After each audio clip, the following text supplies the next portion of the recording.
Hello, you wonderful people. So for today's video, I'm going to talk about a little bit of kind of what I've been up to, you know, on the nerdy front of things, and that's mainly been playing video games, specifically a certain series of video games. I've been playing this video game series called Trails of Cold Steel. Basically, it's kind of interesting because the series is kind of, well, if you're unaware what they are, they're basically these turn-based JRPGs. They're actually part of a larger series called The Legend of Heroes video games. Basically, think of it like The Legend of Heroes being like the main overarching title of games, so kind of like Shin Megami Tensei, and then like, you know how Persona is kind of like a sub-series in that series. Well, Trails of Cold Steel is kind of like that, because like apparently, like I think from what I was reading in the grand scheme of things, because these are my first experiences with any of the Legend of Hero games in general, but my understanding is like the last 9 games have all kind of been interconnected. Some of them have popped up here in the US, others haven't. Currently, I have been playing through 3. There are a total of 4. Granted, the 4th one hasn't come out yet here in the US. It came out like 2018 in Japan, but it's only coming out here like, was it like October of this year? So here's Trails of Cold Steel Part 1. Trails of Cold Steel Part 2, and Trails of Cold Steel Part 3. To anyone that might be curious why I specifically showed like the boxes for 1 and 2, it's because technically the steel cases that the game comes in, technically the covers can kind of borderline fall in spoiler territory. Out of context, they don't mean anything, but like they're heavy storyline spoilers, so that's why I just showed the boxes instead of actual, you know, cases. What's actually interesting is the fact of the matter is I've actually beaten all 3 games fairly recently, because I've been playing them the past, what, 2-3 months. I think I started in like, what, March maybe? But regardless, like I beat 3 maybe like a week or 2 ago at the time of me recording this, so I am subsequently going back and replaying through the games. I just rebeat Trails of Cold Steel 1 like yesterday, and I'm partway into the first act of Trails of Cold Steel 2. If you're curious where I'm at, I'm in Celtic. I just reunited with Machias. Spoilers, you know, obviously that means nothing to you if you've never played the games. But they're just like awesome just games that I like. I think that's why I'm also playing through them, because obviously they're games you get bonuses for playing through them a second time, especially the second one, because there's certain storyline elements that carry over into 3. Because I didn't play the game a second time through, there's things that pop up in 3 like, oh, you missed out on this because you didn't play 2 a second time through, because there's stuff you can only get storyline wise if you go through the game a second time. But it's mainly just been doing a little getting trophies, because also I'm playing through them again because there's these things known as bonding events. If you play the Persona games, which I haven't, but I'm a little more well informed on them, is the fact is, you know how there's like the social link aspect to those games. It's kind of in this series as well. Obviously, you have a very limited amount of time you can spend with each character, like or days, like, so like on days there's certain days you go, oh, you can hang out with this character or this character. There's only a limited amount of bonding points you get at certain points in the game, so you can only see a certain number of them in your first playthrough. Basically, when you do a new game plus, you have the option to basically make it so you can max out your bonding points. So basically, every time you have a situation where you can hang out with your characters, you can see all of them. So that's the main reason why I'm going through the other games, but also, you know, just to, you know, play through everything with the context of I've played up to the 3rd game, so all that future context I'm now adding into like oh man, here's them hinting at this thing in 1. It's like where certain characters end up in 3, you're like, oh man, you're such a bad guy because I know about where you end up in 3, but to see you here in 1 acting all cool and everything, like, oh, I know what your story is. So it's kind of one of those things as well. They're just very like enjoyable games that I love, like the world that it kind of takes place in. It's just interesting. It's almost kind of like Final Fantasy, at least like certain Final Fantasies, like whether it's like 10, 12, and 15, that kind of have like that borderline like science fiction meets, you know, fantasy element to it. Because in this world, it's like warfare is kind of handled by tanks and airships, but they also have there's also like a supernatural side to this world where there's magic that exists. Like it's just an interesting balance that this series has, but it also kind of has almost like medieval elements to it. Like I said, kind of like 15 and 12, not necessarily medieval, but it kind of goes in that same vein, because like most of your characters usually use like weapons like sword. Then some of your characters have like bows or gun swords, or just the kind of stuff in that kind of vein, as well as there are other weapons like well, there's a whole Eric Gatlin thing, as well as like the whole, like, you know, there are gun weapons and then there's orbital staffs. It's a whole thing. So it's just like a very like interesting world. I always think it's fascinating when world building kind of blends both science fiction and fantasy together like that. But like I said, because I haven't really gone into it too much, but if you are unfamiliar to like what the games are like, basically you're kind of at like a military academy. It's got that Persona thing of like, oh, like you live day to day at this school. Granted, a lot of those, like, you don't go every day by day. It's like a lot of time is skipped in between, but it has that very like Persona / anime like school life aspect to it, you know. Obviously that's prevalent a lot in 1 and 3, not as much in 2, without going too much into spoilers and stuff like that. But it's just to me, it's just tell this very like interesting interconnected story, because these games aren't just like, it's not like a Final Fantasy thing where like, oh, these stories tell completely different stories. It's like they're continuations of each other. So it's like these games are sequels, so it's like 1 leads into 2, which leads into 3, which eventually leads into 4. It's all kind of like, I don't know whether they're considered like, I think they're considered the Erebonian arc, I think, is what they're kind of classified as. But like I said, there are actually other games in this series, but like I said, some haven't come to Japan. I mean, haven't come outside of Japan yet,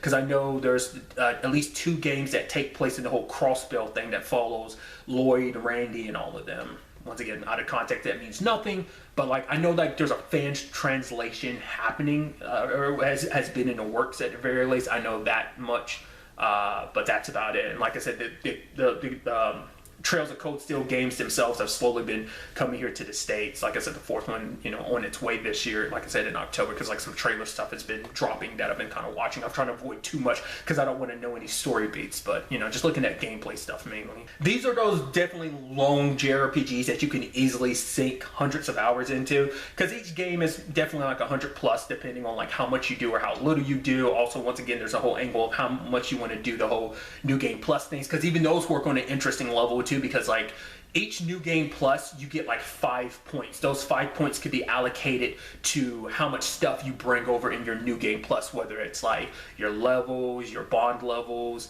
how much, you know, stuff you discovered like notebook wise, like, you know, like recipes for cooking, enemy data, character data, like how much of that translates over into your New Game Plus that you can lead into like playing on a harder difficulties, whether it be hard or nightmare, that type of stuff. But like I said, like you have a limited amount, like 5 points, and the varying stuff cost more points, so you'd have to play through the game 3 times each. At least 1 and 2 you'd have to play through them 3 times to be able to unlock everything, to carry everything over into a New Game Plus. So that's why I'm mainly doing it for the bonding event, so that's why I'm playing on lower difficulties, except for the 3rd, because apparently you can unlock everything on your New Game Plus of that. You can carry everything over, so I might do a nightmare run. I'm typically not the type of person who's all about like playing a game on the hardest difficulty. I might go down that route. I haven't decided. I'll get there when I circle back to 3. And it's mainly just because I want to be able to watch the bonding events all over again. But it's also like the more stuff I set up in 3, the more stuff like I, you know, build up and take care of in 3, like obviously that'll benefit me more in 4, because you can transfer stuff over. You know, this entire time I've been making all these comparisons to other games, I should have just been making comparisons to Dot Hack, because Dot Hack games kind of work in it. They're like the best example to kind of use, because those games kind of carry over and obviously are sequels to one another. Except this isn't really necessarily the same way like the Dot Hack games work, because like you could go from 1, 2, 3, and 4 carrying over stuff. You can't do that with these games. You can only go from 1 and 2. From 1 to 2 you can carry over stuff, but 3 you kind of have to start from scratch, because the game started off like, I think 1 and 2 started off on the Vita, I think, and then they got ported to the PS3. But obviously the versions I have are the PS4 versions, which kind of come with all the DLC and like the extra stuff and some extra features. But it seems like from what I've been reading, you can do the same thing for 3 to 4. So like it's kind of the same, but also at the same time a little different. It's so interesting because I've been playing these games, like I said, literally back to back. Like the moment I finished 1, I went straight into 2. The moment I finished 2, I went straight into 3. And luckily I'm in a position where I'm like fortunate enough to be like, okay, luckily 4 isn't that far off. I still got a couple months away, but still it's not that far off. So I'm very excited to kind of see how this whole arc closes out, because without going into spoilers, 3 had a lot of gut punches. I'm gonna go ahead and say this. Each game gets more and more depressing with its ending. Like 1 was kind of like, oh, that's a sad ending. 2 was like, oh, that's a depressing ending. Little hopeful, at the same time sad. 3 was like, oh, we end off on the most depressing ass note. And I'm like, okay, that's like a lot of the twists and turns to the story, I'm just like, I don't know, I love all this, because it's like, especially when you go from like just kind of like the relationships that are built up between like the main protagonists, all the main protagonists, and not even just them, the other characters you meet along the way.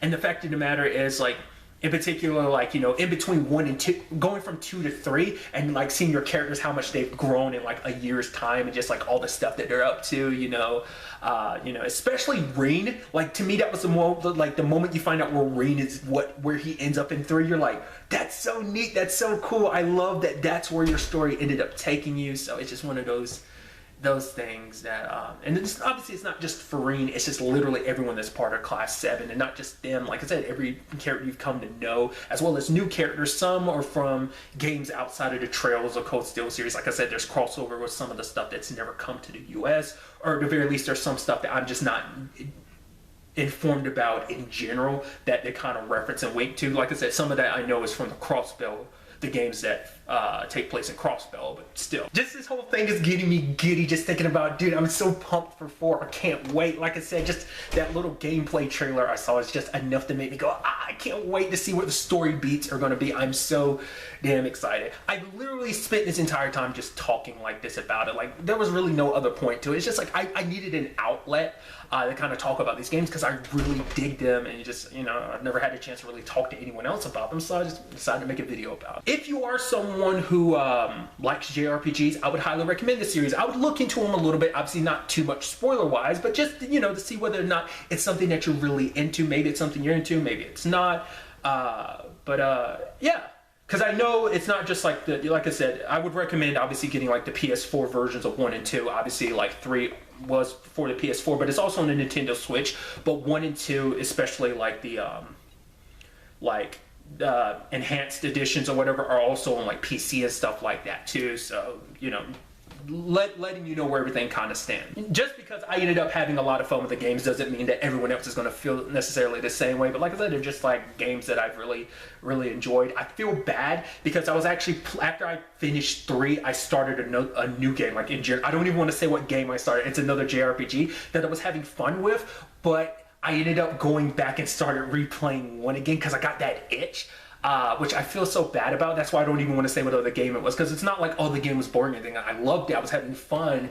It's just like I got hooked on these other games, and I got that itch to go back to them. So you know, whatever the case may be, I'll go back to that other game soon enough. I think once I finish with 3 for a second time, I might do that. Who knows? But obviously, I have rambled on long enough. Like always, till the next time we meet, be happy, be safe, live life to the fullest, and enjoy it. Good day and good